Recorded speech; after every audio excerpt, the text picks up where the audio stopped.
welcome to Normal to Formal Podcast, episode number 15. I'm your host, Tia Young. I'm the founder of Tia Young Image and Etiquette.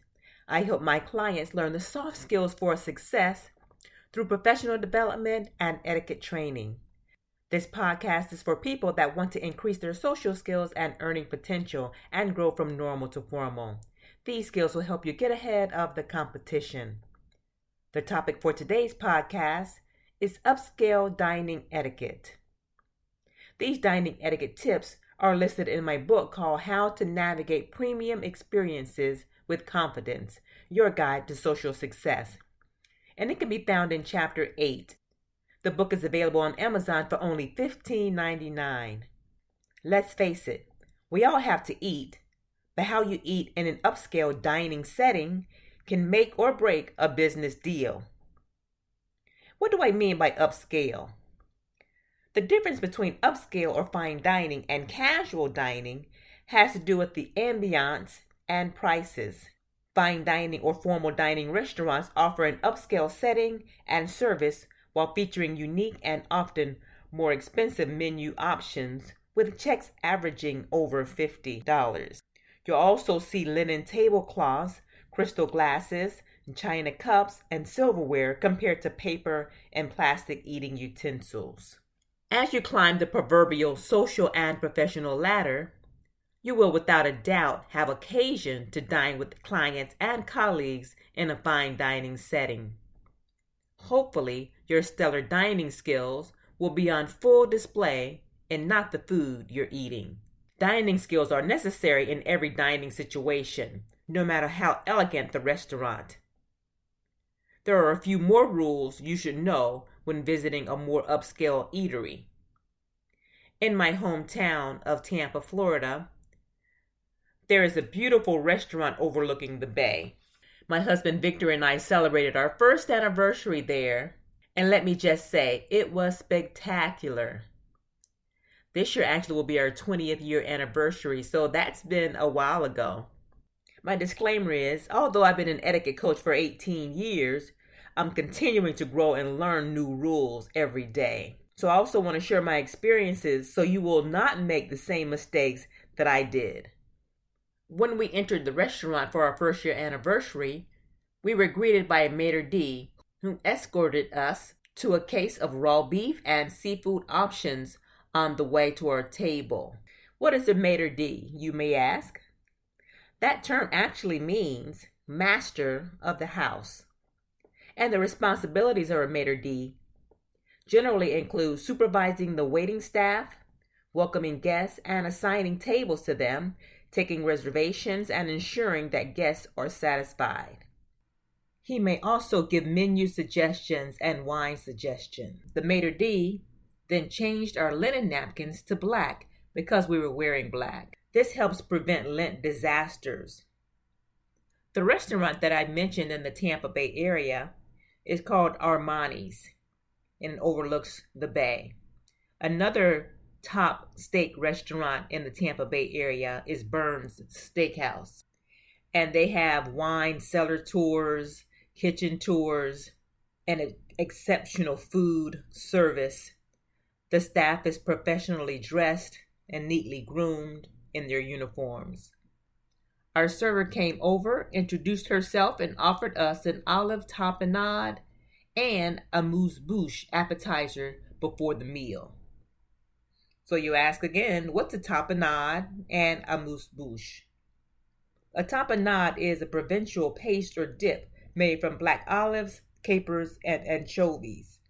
And an amuse-bouche simply means to amuse the mouth, and the definition is a French term which means a little bit of food which is served before the meal to stimulate the appetite. An hors d'oeuvre is an example of an amuse-bouche. The sommelier or wine expert helped us choose the perfect complement to our dinner.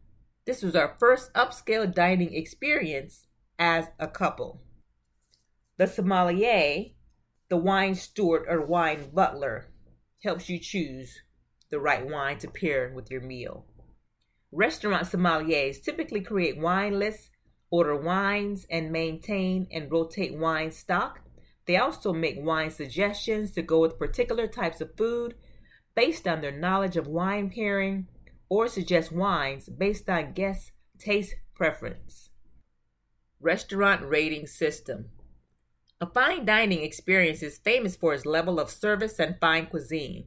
The only thing more impressive is the bill, so do your research before making a reservation. The most upscale restaurants are rated by the Michelin system, which, according to Quora.com, is the rating system used by inspectors on a scale from 1 to 3, with 3 being the highest.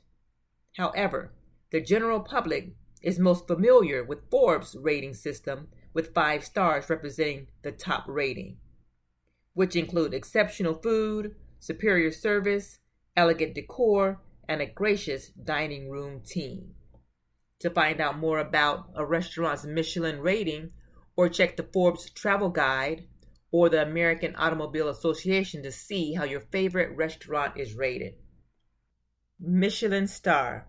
To earn 1 star, a restaurant must be considered a very good restaurant in its category. For 2 stars, the criteria is excellent cooking, worth a detour. To qualify for the elusive 3 stars, a restaurant must serve up exceptional cuisine, worth a special journey. According to wisebread.com, Sublimotion in Spain is the most expensive upscale restaurant in the world, with the meal ringing in at $2,173 per person. La Maison Pique in France comes in second with $442 per person. Travel trivia lists Victoria and Albert's in Buena Vista, Florida at third at $275 per person to dine. Expense, however, is not a factor when considering a top Michelin-rated restaurant. Instead, Michelin considers 2 main factors, wine and cuisine. With the Michelin rating, a helpful guide, along with great customer service and amazing ambiance, the next step is reviewing some basic dining skills. Basic dining etiquette. As we have mentioned earlier, basic dining etiquette applies no matter the dining situation. The following is a list of basic dining etiquette everyone should practice at all times.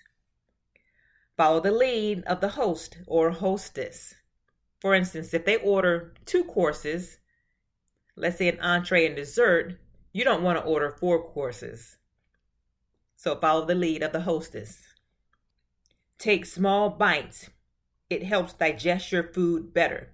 And you don't want to stuff your mouth either.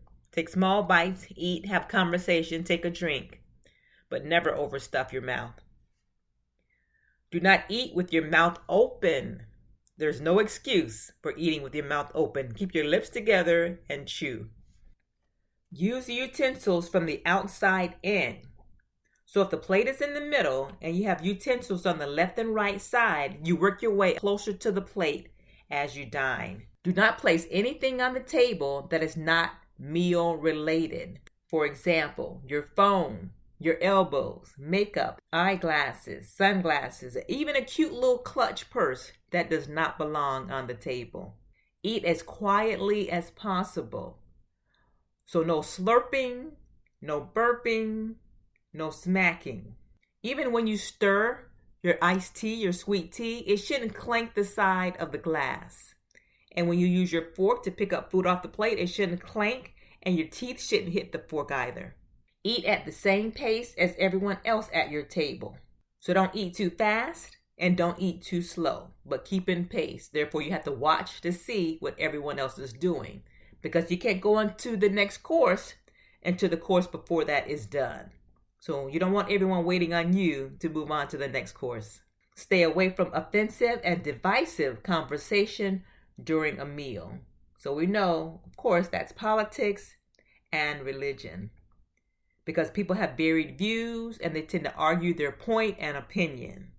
So stay away. Thank the host or hostess, the person that prepared the meal or purchased the meal for you. And do not eat until you are uncomfortably full. So eat to be satisfied, but don't eat to be full. Because your brain doesn't even know you're full until about 20 minutes after you stop eating. So keep that in mind. These simple dining etiquette rules will help you dine with some confidence, but the following will further help you successfully navigate a more upscale atmosphere. Upscale dining etiquette. All the dining basics are still in effect, but in an upscale dining setting, your behavior should be elevated. You will need to also practice good posture and be somewhat familiar with the food on the menu as well. Moreover, you will be expected to tip well. As you sit, you may see several different glasses and utensils. The number of glasses and utensils used all depends on the number of courses you will be served during your meal. A course is a dish served during a meal and generally includes 5 to 6 courses for most business and social events. However, there are more formal functions, such as a state dinner, where you may enjoy a lot more courses. In Chapter 8 of the book, on page 67, there's a diagram of a formal table setting that will help you not drink out of the wrong glass. On that diagram, you'll see all the plates and glasses and utensils that'll be used during the dinner. On the top, you'll see the salad plate, then you'll see the dinner plate, and the service plate, which is also called a charger. On the left side of the plates, you'll see the napkin, then the salad fork and the dinner fork. And on the right, for the utensils, you'll see the soup spoon, the teaspoon, and the dinner knife. Above the plates, you'll see the dessert spoon and the cake fork. And on the left of that, you'll see the bread plate and the bread knife.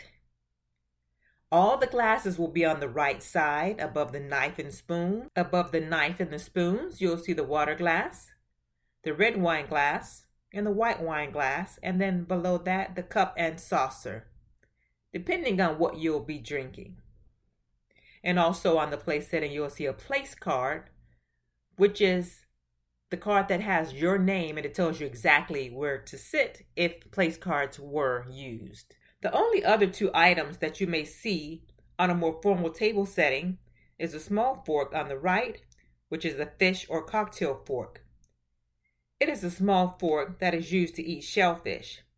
Last, there may also be a menu card detailing the courses that will be served throughout your meal. Hard to eat foods. Before you spend $275 on one plate of food, practice some of the more challenging foods at home, like lobster, escargot, which is snails, crab legs, etc. If you do encounter some of these foods, your server will provide you with the utensils to eat them.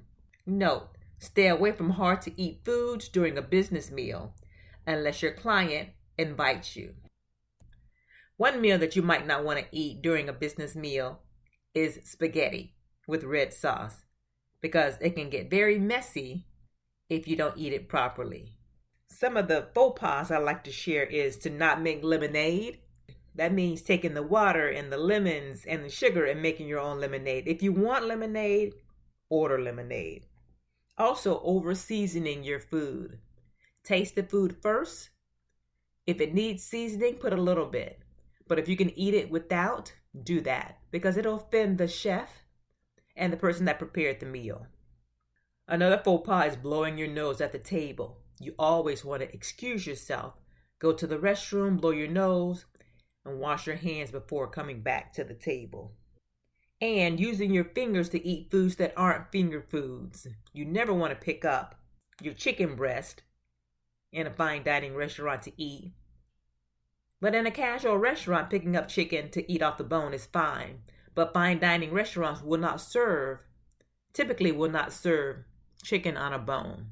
Also, you don't want to pay more attention to your phone than the people you're dining with. Enjoy each other's company. I hope you enjoy your fine dining experience. Thank you so much for listening to Normal to Formal podcast today. I hope that you